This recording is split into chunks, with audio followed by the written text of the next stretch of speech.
സംസ്ഥാനത്ത് ഇപ്പോഴും പിണറായിയുടെ പോലീസോ എന്ന വിഷയമാണ് നമ്മൾ ചർച്ച ചെയ്യുന്നത്. ഗൗതം അനന്തനാരായണനിലേക്ക് പോകാം. ഗൗതം, ഇവിടെ പ്രജിത്ത് പറഞ്ഞ ഒരു കാര്യമുണ്ട്. ഈ ക്രിമിനലുകളും പോലീസും തമ്മിൽ ഇങ്ങനെയാണ് അവർ തമ്മിലുള്ള ബന്ധമെന്നുള്ള ചിത്രം പുറത്തേക്ക് വന്നാൽ അത് കൊടുക്കുന്ന സന്ദേശം വളരെ തെറ്റായ സന്ദേശമാണ്. നമ്മൾ പോലീസ് സ്റ്റേഷനിലൊക്കെ ചെന്നാൽ പ്രധാനമായും അവിടെ കാണുന്ന ഒരു ചിത്രം മഹാത്മാഗാന്ധിയുടെ ചിത്രമാണ്. അപ്പോൾ ഇനിയിപ്പോൾ അങ്ങനെയാണെങ്കിൽ മ്യൂസിയം പോലീസ് സ്റ്റേഷനിൽ IP ബിനുവിൻ്റെ ഒരു ചിത്രം വെച്ചിട്ട് IP ബിനു ഈ സ്റ്റേഷൻ്റെ ഐശ്വര്യം എന്നുള്ള തരത്തിൽ ഫോട്ടോ വെക്കേണ്ടി വരും. അത് വെച്ചിട്ടുണ്ടോ നമ്മൾ അറിയില്ല, അകത്തെ ദൃശ്യങ്ങളിലൂടെ പുറത്ത് വരുമ്പോഴേ അറിയുള്ളൂ. ഈ പിണറായിയുടെ കാലത്താണ് ഈ അക്രമം നടന്നത്. അതിനുശേഷം ഇവരെ പിടികൂടുന്നത് പിന്നീട് UDF സർക്കാർ വരുമ്പോഴാണ് ഇവരെ പിടികൂടുന്നത്. നമ്മൾ അന്ന് കരുതി ഈ ആഭ്യന്തരമന്ത്രി രമേശ് ചെന്നിത്തല വളരെ ശക്തനായ ഒരു ആഭ്യന്തരമന്ത്രിയാണ്, കൃത്യമായി ഇവരെയൊക്കെ പിടിച്ചു പൂട്ടിയെന്നൊക്കെ. പക്ഷേ ഇപ്പോൾ അവർക്ക് ജാമ്യം കിട്ടി. പോലീസ് ചുമത്തിയ വകുപ്പിൻ്റെയൊക്കെ പ്രശ്നങ്ങളുണ്ട് അതിനകത്ത്. ജാമ്യം കിട്ടി വന്നിട്ട് ഇപ്പോൾ കണ്ടത് ഇതാണല്ലോ. പോലീസ് സ്റ്റേഷന് മുമ്പിൽ ഊഞ്ഞാൽ കെട്ടുന്നു, അവിടെ ചെണ്ടമേളം നടത്തുന്നു, അവർ ഓണാഘോഷം നടത്തുന്നു. ഈ ആഭ്യന്തര വകുപ്പിൻ്റെ ഗുരുതരമായ പരാജയമല്ലേ ഇത്? ശരിക്കും സ്ഥലം മാറ്റം കൊണ്ടൊന്നും ഇത് അവർക്ക് ഈ തെറ്റിനെ മറയ്ക്കാൻ കഴിയില്ലല്ലോ. ഇപ്പോൾ അത് വിമർശനം, നമ്മൾ ജനം TV ആണ് ഈ വാർത്ത ആദ്യം പുറത്ത് കൊണ്ടുവരുന്നത്. അവസാനം ഇപ്പോൾ പോലീസ് ചെയ്തിരിക്കുന്നത് ഇവരുടെ ജാമ്യം റദ്ദാക്കണമെന്ന് പറഞ്ഞ് കോടതിയിൽ ഒരു അപേക്ഷ കൊടുക്കാൻ പോവുകയാണ്. സത്യത്തിൽ മ്യൂസിയം പോലീസ് സ്റ്റേഷൻ ഒന്നാകെ ഉടച്ചു വാർക്കുകയല്ലേ ചെയ്യേണ്ടത് ഈ ഒറ്റ കാരണം കൊണ്ട്? വിനോദട്ടെ, ഇതിൽ ഈ 10 വർഷക്കാലം നമ്മൾ ഈ ആളുകൾ ഇതെല്ലാം കണ്ട് മടുത്തവരാണ്. ഒന്ന്, ഈ സെൽ ഭരണം എന്ന് പറയുന്നൊരു ആരോപണം അത് പിണറായിയുടെ കാലത്ത് മാത്രമല്ല, EMSൻ്റെ കാലം മുതൽ തന്നെ ഉയർന്നു വന്നതാണ്.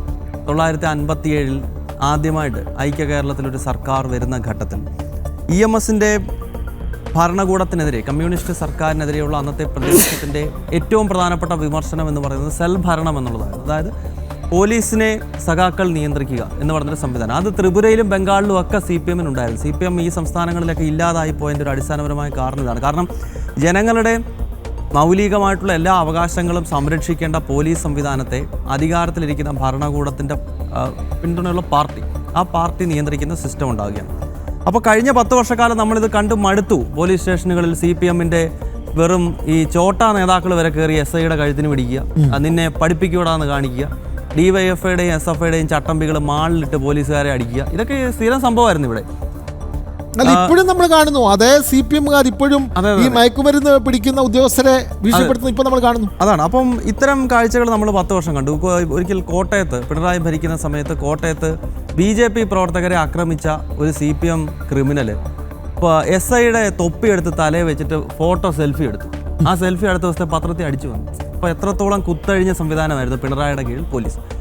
അപ്പോൾ ആ പിണറായിയെ തിരുത്താൻ വേണ്ടിയാണല്ലോ, ആ പിണറായിയെ മടുത്തിട്ടാണല്ലോ കേരളത്തിലെ ആളുകൾ അടുത്ത സർക്കാരിനെ അധികാരത്തിലേറ്റുന്നത്.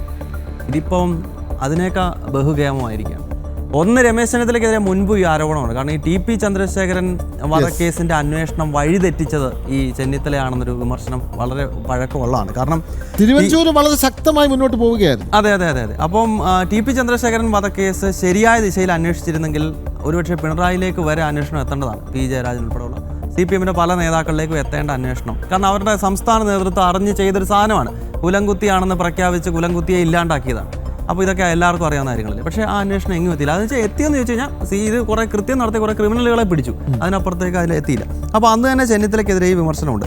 ഇപ്പോൾ ചെന്നിത്തല ആഭ്യന്തരമന്ത്രി ഇരിക്കുന്ന സമയത്ത് ഇതേ രീതിയിൽ കുത്തഴിഞ്ഞ് കിടക്കുകയാണ്. ഇപ്പോൾ ഈ IP ബിനു ഉൾപ്പെടെയുള്ള ഒരു ഊഞ്ഞാലാടിയ സംഭവം ഇത് പിണറായിയുടെ കാലത്തോ CPM-ൻ്റെ ഭരണകാലത്തോ ആണ് ഇവർ ഊഞ്ഞാലാടുക മാത്രമല്ല, ഈ പറഞ്ഞ പോലെ പോലീസ് സ്റ്റേഷനകത്ത് അവരെന്ത് അതിക്രമം കാണിക്കുക അതിൽ അത്ഭുതമില്ല. കാരണം CPM-ൻ്റെ പാരമ്പര്യം അതാണ്.